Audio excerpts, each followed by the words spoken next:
Mic Challenge dan juga semua yang nampak kat dalam poster ni. Konsert Malam Gamuan akan berlangsung lagi 2 hari lagi, jam 8.30 malam.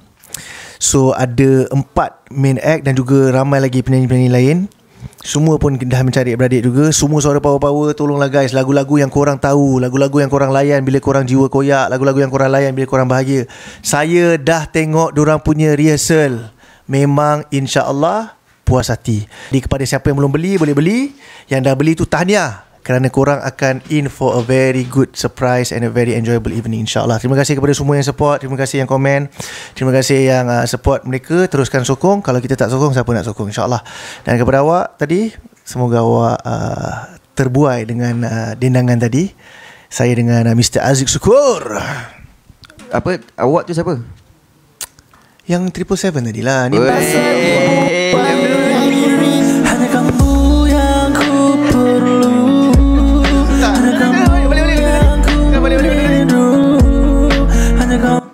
nak kena tekan mana? 8 kan ni.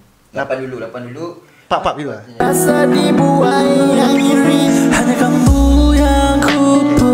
Tapi kita tekan macam kita tekan mana? 8 keluar lagu, ini keluar tulisan. Tulisan apa? Boom. Okey. Tanya balik. Bang Tadi abang tuju kat siapa tu? Yang mana lagu tadi? Lagu tadi Kaulah Segalanya tadi. Kaulah Segalanya tu saya tujukan kepada ni yang 777 tadi yang korang panggil Kak Anis tadi lah. Ataupun kalau nama penuh dekat sini Ruhaini 7777.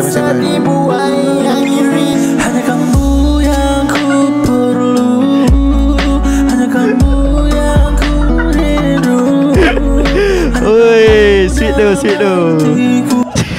Dia dah tidur ke? Kita tak tahulah. Oh, dia 8 kan tu. Okay, ingat. Okay, terima kasih guys. Minta maaf Thank you bang. Thank you. Thank you. Thanks so much man. Thank you guys. Last. Thank you guys. Okay.